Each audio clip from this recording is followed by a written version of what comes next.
السلام علیکم ورحمۃ اللہ وبرکاتہ۔ الحمد للہ رب العالمین والصلاة والسلام علی رسولہ الکریم، اما بعد فاعوذ باللہ من الشیطان الرجیم، بسم اللہ الرحمن الرحیم۔ وَإِذَا تُتْلَى عَلَيْهِ آيَاتُنَا وَلَّى مُسْتَكْبِرًا كَأَن لَّمْ يَسْمَعْهَا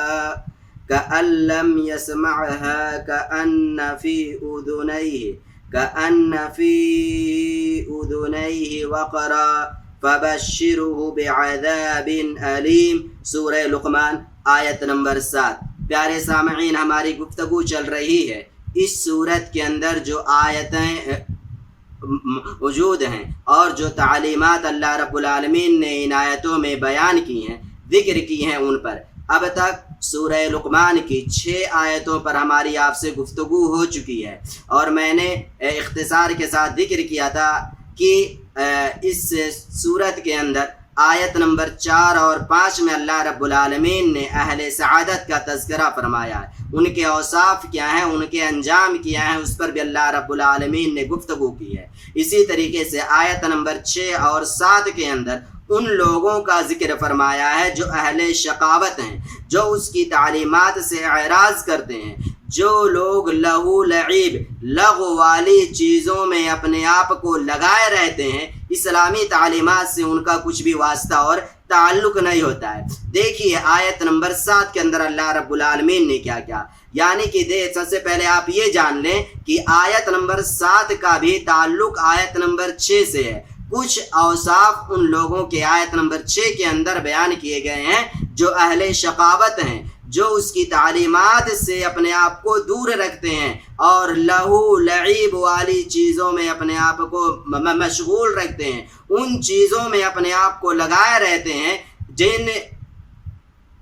چیزوں میں ان کا کچھ بھی نہ تو اس دنیا کے اندر فائدہ ہوتا ہے اور نہ ہی آخرت کے اندر فائدہ ہوتا ہے۔ آیت نمبر 7 بھی انہی سے متعلق ہے۔ دیکھیں اللہ رب العالمین ارشاد فرماتا ہے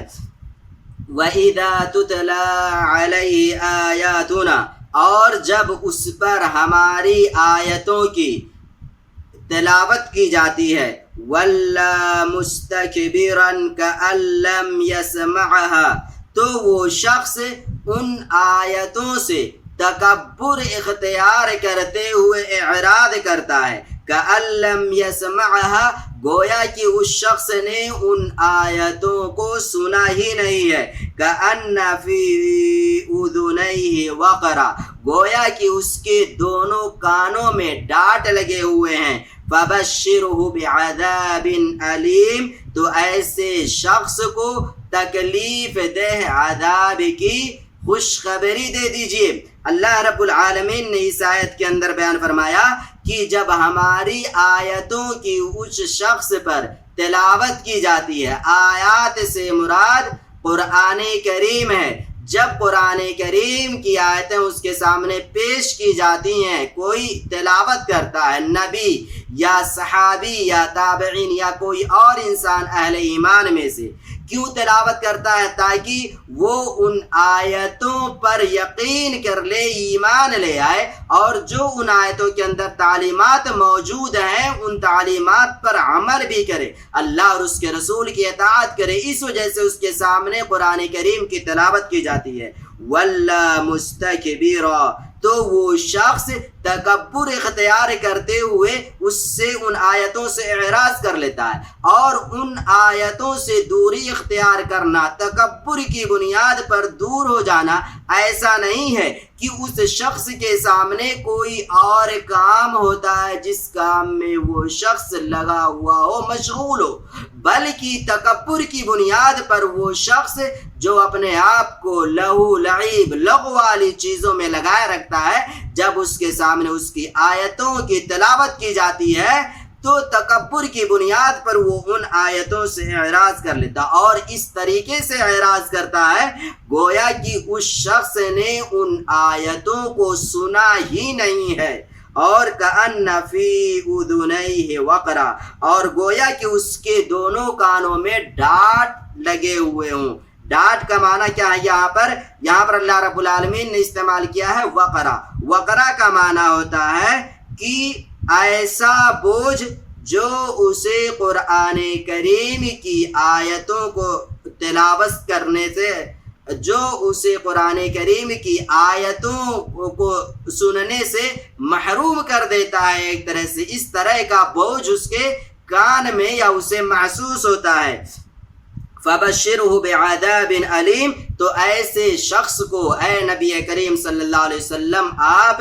دردناک تکلیف دہ عذاب کی بشارت دے دیجئے۔ یہاں پر پیارے سامعین ایک لفظ اللہ رب العالمین نے استعمال کیا ہے، مستکبرا، یہ باب استفعال سے ہے، اور عموماً جو علماء ہیں، طلبہ ہیں، وہ جانتے ہیں کہ جب کوئی فعل باب استفعال سے آئے تو اس کے اندر طلب کا معنی پایا جاتا ہے، یعنی سین اور تا کے اندر طلب کا معنی پایا جاتا ہے۔ جیسے استعمال کیا جاتا ہے استغفر اللہ، استغفر اللہ کا مطلب ہوتا ہے اطلب مغفرتہ، یعنی میں اللہ رب العالمین سے اس کی مغفرت طلب کرتا ہوں، بخشش طلب کرتا ہوں۔ لیکن جہاں پر سین اور تا کے اندر طلب کا معنی پایا جاتا ہے، وہیں پر کبھی کبھار کسی فعل میں سین اور تا کا اضافہ کر کے اس کے اندر مبالغہ کا معنی بھی پیدا کیا جاتا ہے۔ یہاں پر جو سین اور تا استعمال ہوا ہے، یہاں پر طلب کا معنی نہیں ہے، بلکہ یہاں پر سین اور تا کا استعمال کر کے یہاں پر جو معنی مراد ہے وہ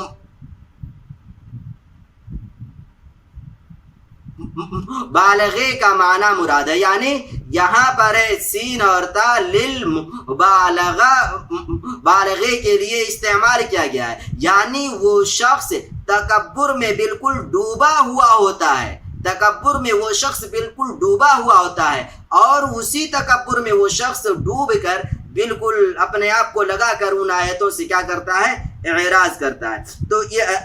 تو ایسے شخص کو کیا کر دیجئے،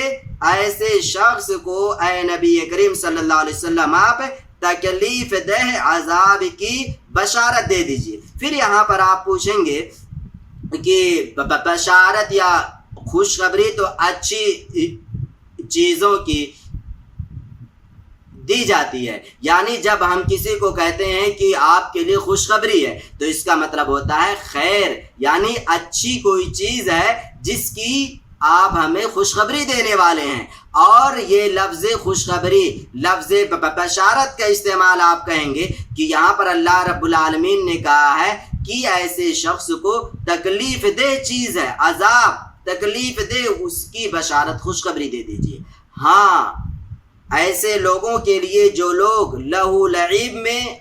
مشغول رہتے ہیں، اسلامی تعلیمات پر عمل کرنے کے لیے وہ لوگ تیار نہیں ہوتے ہیں، جب ان کے سامنے قرآن کریم کی آیتوں کی تلاوت کی جاتی ہے تو وہ تکبر اختیار کرتے ہوئے تکبر میں ڈوب کر اس سے دور بھاگتے ہیں۔ تو ایسے لوگوں کے لیے خوشخبری کی اگر کوئی چیز ہو سکتی ہے جو ان کے لیے خوشخبری کا باعث بنے تو ان کے لیے خوشخبری کی یہی عذاب کی چیز ہے، وہ اسی کے حقدار ہیں کہ ان کے لیے خوشخبری ہو، تو عذاب ہی ان کے لیے خوشخبری ہو، اس کے علاوہ اور کوئی چیز ان کے لیے خوشخبری کی نہیں ہو سکتی ہے۔ تو اسی وجہ سے ان کے لیے اللہ رب العالمین نے خوشخبری کا لفظ استعمال کیا اور عذاب کی، ایسے لوگوں کو آپ